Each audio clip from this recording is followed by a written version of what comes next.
Welcome back to Scenic Painting 101. Today I'd like to show you how to simulate a brick wall using stenciling. First I'll lay in a mortar color and add some spatter. Then I'll stencil on my bricks. I'll do a little highlight and shadow around each brick and finish with a toning wash. Here I have a stencil that's been cut out of 1/8" Luan plywood. You notice it has a batten on one end. I use that to sort of move the stencil around. If you have your stencil made out of softer material, you'll probably want to add these battens all the way around the outside edge of your stencil in a frame. Thin plywood like this makes a good stencil material because it's super durable. But if you have a more delicate design with a lot of little nooks and crannies, it can be hard to work your paint into all those little holes. So for more delicate designs, you're going to want to make your stencil out of something thinner, such as stencil paper, also known as oil board. And it's a heavyweight coated paper, coated to make it waterproof. It comes in 24" by 36" sheets, or you can even buy it in big rolls. My personal favorite stencil material, though, is Herculean drafting film, 4 mil thick. And so I'm going to show you how I cut my stencils out of drafting film. So let's get started. When you're stenciling, it's best to have at least 2 matching stencils that you can alternate between, so that as one gets wet with paint, you can set it aside to dry while you use the other one to keep painting. Sometimes you might need to fold or cut a stencil to get into a corner. So when I cut stencils, I like to stack 3 sheets of film and cut 3 at once, so that I have 2 working stencils plus one that I won't mind cutting up. I tape my stencil material down onto my work surface so that it doesn't move around while I cut. You want to have a surface under your stack that is not too hard and not too soft, that you don't mind getting scratched or cut up, and that doesn't have a discernible grain pattern that can deflect your knife blade from the line you're trying to cut. Foam core or mat board work pretty well, but not corrugated cardboard or plywood. This will protect the surface of your work table and keep your knife from getting dull. I'm using a material called Homosote. I've already drawn a 2" border around the outside of my stencil. This is so that I have some space to attach my frame when I want to do that later. I'm going to lay out 8½ by 2½ bricks. Common bricks are generally around 2¼ by 8", but I find that it makes your layout a lot quicker if you can just keep your dimensions to multiples of 1/2". It just simplifies matters. So I'm going to lay out 2½ brick, 1/2 mortar, 2½ brick, 1/2 mortar, 2½ 1/2", 2½ 1/2", and so on.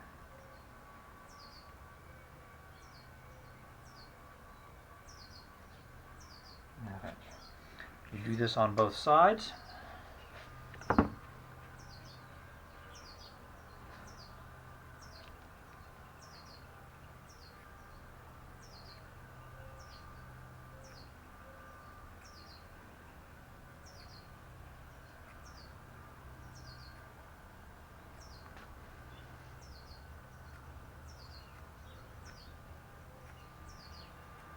And then you do your tops and bottoms.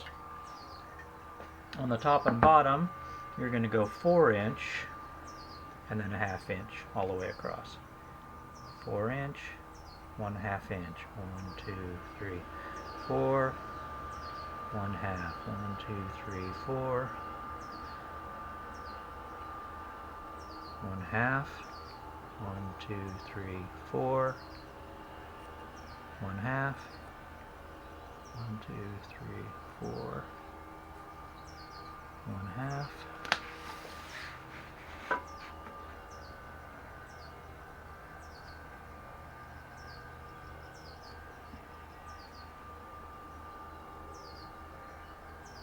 Okay.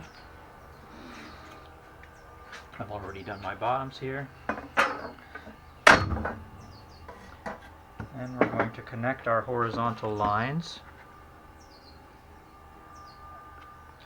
You want to be very accurate when you lay these out. It's very important that the right half matches the left half of your stencil and the top matches the bottom, because as you paint this you're going to overlap your stencil to pick up unpainted areas as you move along your wall, and you want your overlaps to match. That's called registering the stencil when you have a repeated design and you overlap to match your spacing.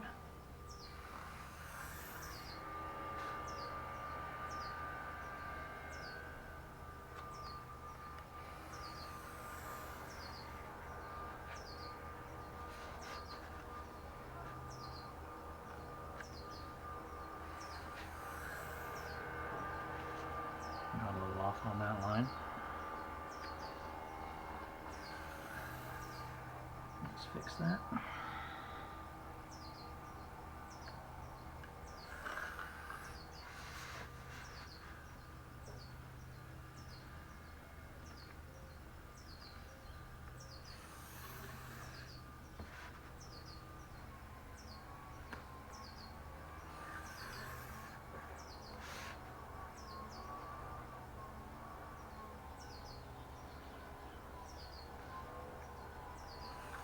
It's worth taking your time when you do your layout, because this is going to be repeated all over your wall and you want it to look good.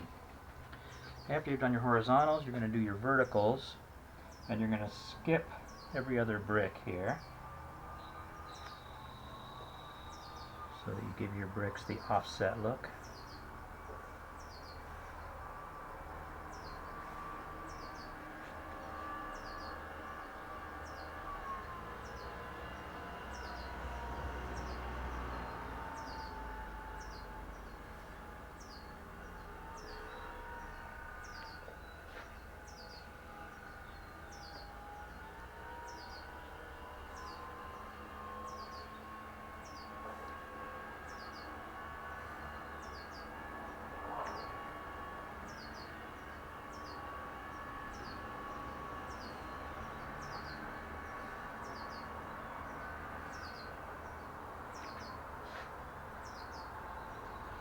If you feel the need before you cut, you can erase these little areas in here that you won't be cutting. I usually don't bother with that. I just pay attention when I'm cutting not to go too far.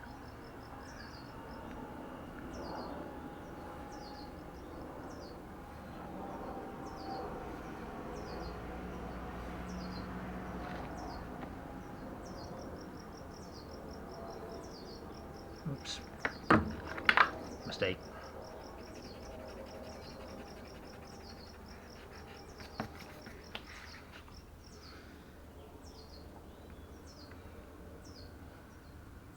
This drafting paper is made for architectural drawing. It's really a nice surface to draw on, to erase on. You can draw on it with pencil or ink.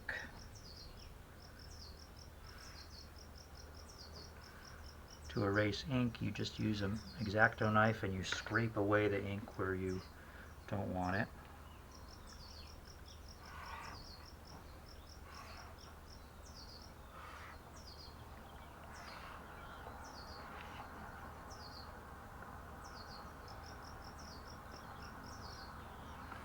This is what we used to use before we did all our drafting on computer, and we would need a transparent paper to make blueprints.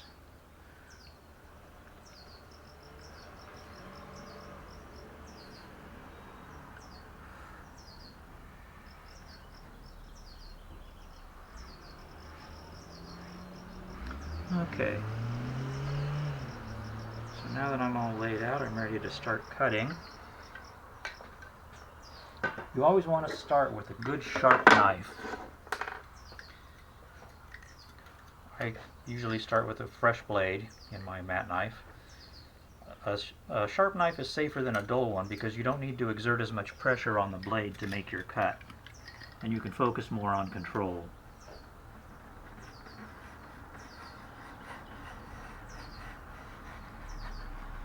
If you need to use a straight edge to guide your blade, you can do that. With bricks, it's not that important to be extremely straight. It's okay if there's little variations because bricks tend to be chipped or otherwise uneven. So you can cut out all three, the whole brick at a time. What I find more efficient though is to actually go across and do all of my horizontal lines.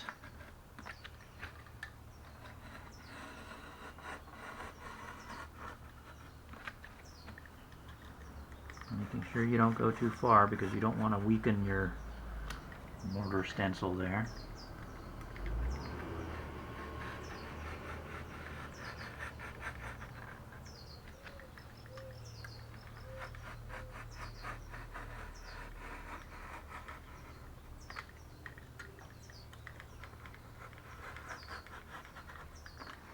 And then I'll go back and do my vertical lines. This saves me from changing the direction of my wrist as often. And I find it's just an easier, quicker way to cut.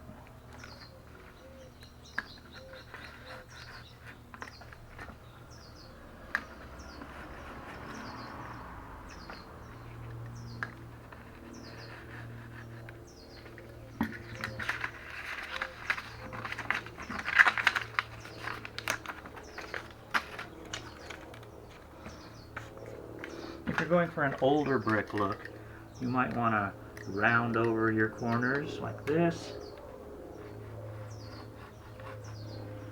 But you can actually do that rounding over as part of your painting process. And the rounding is a little bit difficult to do on the cutting, so I generally just cut straight corners.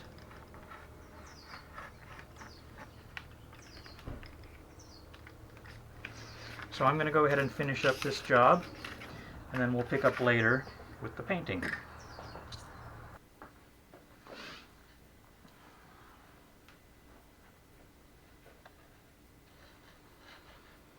Your base coat will be the color of the mortar in between the bricks. This would usually be a light gray color, but it could be darker, almost to black, or it could have brown tones mixed in. I usually just lay in a single color for this, but sometimes you might be wanting to go for a particular effect where your walls get darker at the top or towards your offstage edges, in which case you would scumble in a couple of different colors, a dark and a light, for a fade. But here I'm just going to lay in one solid color. And then after I apply my base color, I will often do a light spatter over the top. When we spatter, we usually like to put our flats on the floor so that the droplets have some space to spread out before they hit the flat. The farther away from the unit you can get, the more you'll get more of a spread you'll get on your droplets. And you just tap it on your hand and just give it a light spatter. You might want to go with a darker and a lighter color. I'm just going with one single dark color here. Okay, we'll have to let that dry before we can do any more. We're ready to start stenciling. I recommend starting at the top of your wall. And if you have a corner that the audience can see around, where you want your bricks to wrap around, I would recommend starting with that edge. There are a lot of different ways that you can apply the paint when you're stenciling. You could spray it, you could dab it on with a sponge or a brush, you could brush it on. But what I'm going to do here is I'm going to use a little mini roller. I'm just going to roll it on. And then I'm going to add a little bit of extra color with some sponges. You want to be careful not to overload your roller or sponges, because if you have too much paint on your painting tool, you'll push the paint up under the edge of your stencil. Also, you may need to hold your stencil down as you go to keep it from moving. Sometimes you might even use little pieces of masking tape to hold it in place as you go. Sometimes you might want to get full coverage. Other times you might leave a little bit of your mortar color showing through. Just have to experiment with different techniques and see what works for you. Okay, I'm just going to dab in a little bit of some other colors here to make it a little more interesting. I kind of like to spread it around a little bit. I've got two different colors here. Try to be sort of random with it. And then I can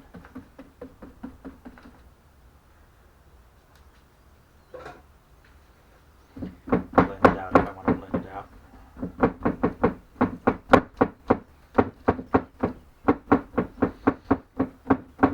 You want to keep from getting sort of a same repetitive pattern when you do this.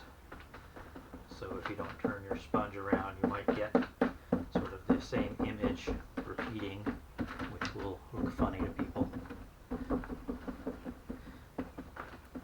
The human eye is really very good at picking up patterns, so people will detect things like that. So once you're satisfied with what it looks like, you will just remove your stencil and you move it to the next position, overlapping what you've just done to make sure that you have an equal spacing on your mortar joints.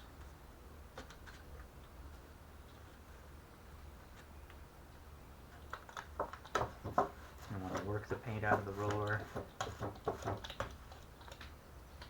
and start applying.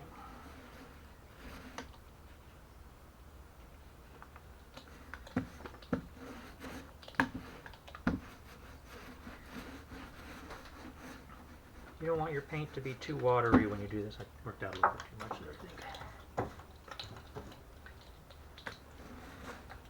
If your paint is watery, it's going to have more of a tendency to creep. So you just have to come up with the right consistency on it.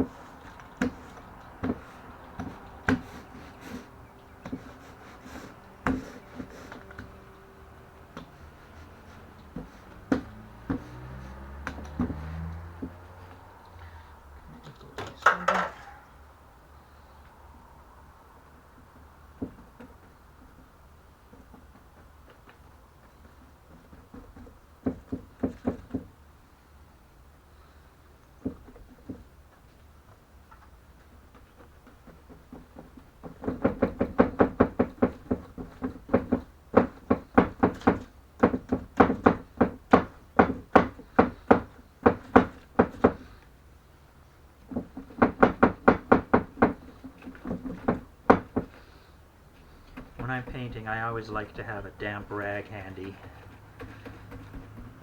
It's better to have one near you and not need it than to suddenly need one and have to run into the shop and grab something. So I may or may not need one here, but I always keep a damp rag nearby when I paint.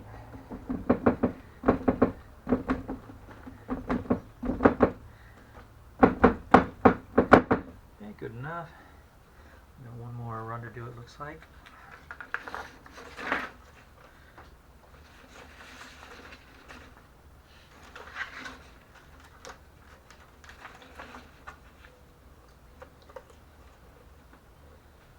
It's a little awkward with the little stripe at the bottom, but that's okay.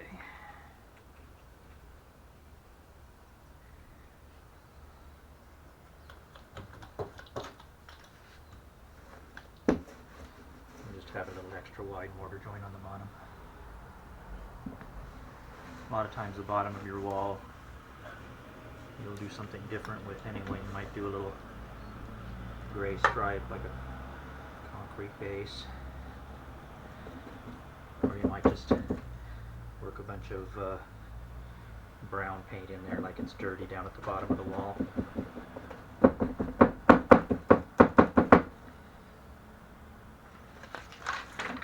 Oh, okay, so you see what I did here. I didn't offset my bricks, so that's a silly mistake I just made you want to avoid. So what I'm going to do is I'm going to grab my rag, I'm going to wipe it off.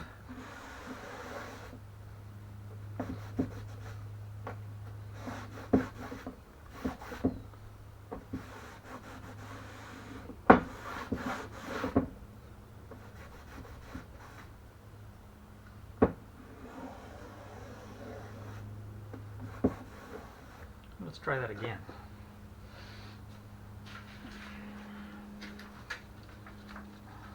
I guess I didn't line up my verticals, I just lined up my horizontals there. No, I made that mistake. That was silly of me.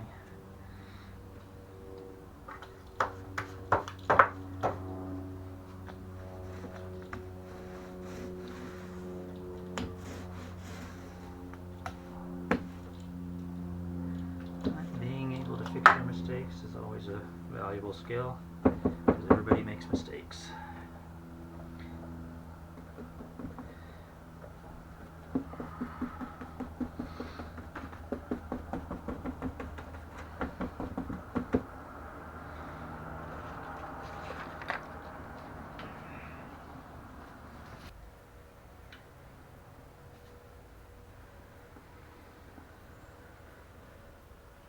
I started adding in some shadow and highlight to the mortar areas.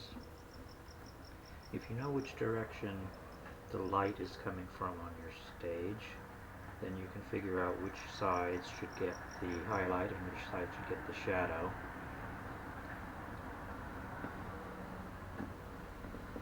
You will usually shadow underneath the bricks and on the side of the mortar that's closer to center stage, and you'll highlight on the top of the brick and on the side of the mortar that's closer to the off stage.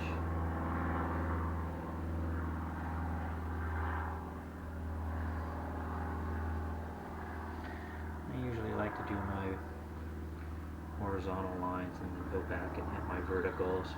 Sometimes I might want to do a little blending with my finger, or if you have a rag handy, it's a little cleaner.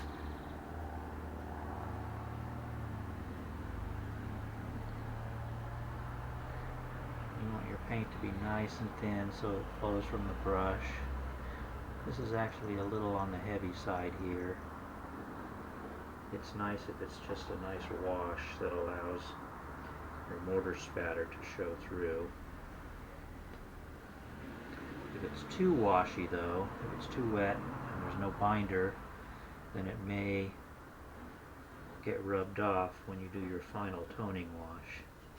So you don't want to have it too watery.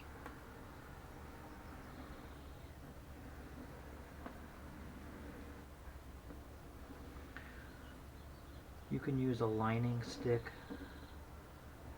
to guide you. Give yourself nice straight lines,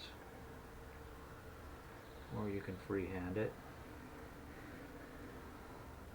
With bricks, it doesn't have to be incredibly straight, although some bricks are very regular and neat. Alright, I'm going to go back and do our highlight.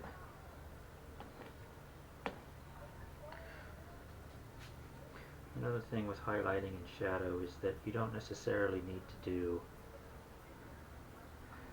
continuous lines all the way across. It's okay if it stops and starts. Sometimes that actually looks better.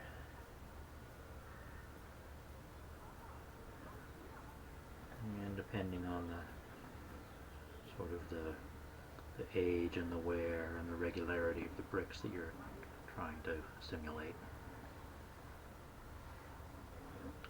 Your designer will let you know what kind of look they're going for.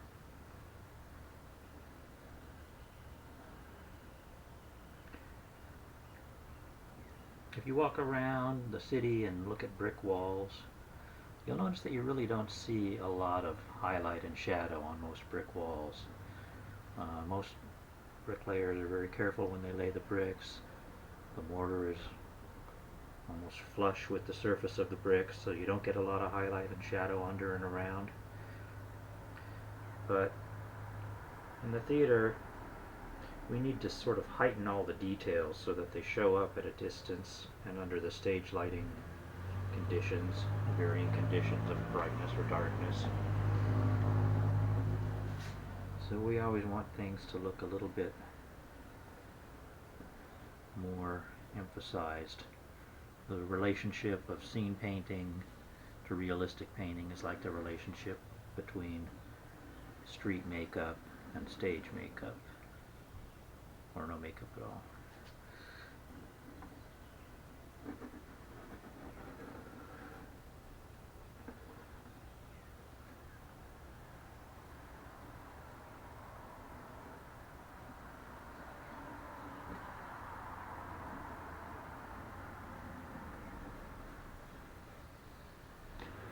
Alright, that's it for the highlight and shadow. One more step and we'll be finished. You might want to finish your piece with a toning wash. This ties all the colors together and its age. You want this to be really watery so that it doesn't totally obscure your look. If you feel like it's too heavy, you can always go back with a rag and wipe it off in areas. Applying it with a sprayer also allows you to have a lot of control over how heavily you put it on. You can just kind of remove it here and there, leave some areas heavy.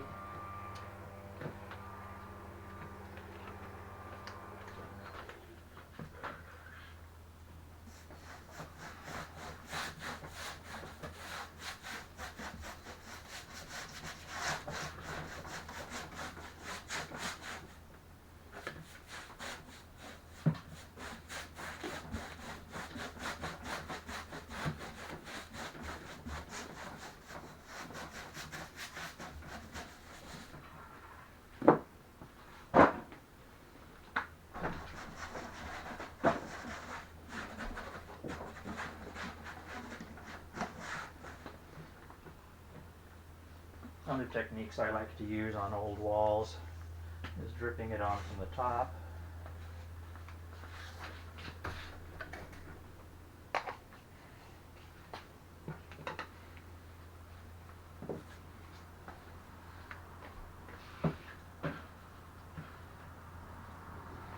Throwing some spatter on the bottom.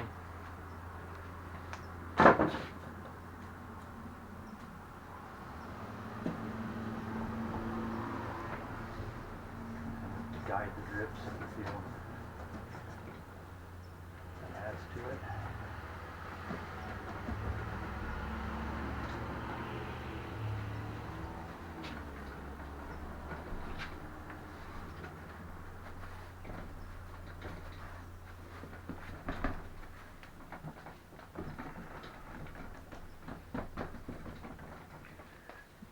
Other techniques you might want to try are plaster over the old brick or old paint that's chipped off. And basically you just want to give the wall some history so it looks like it's been around for a while.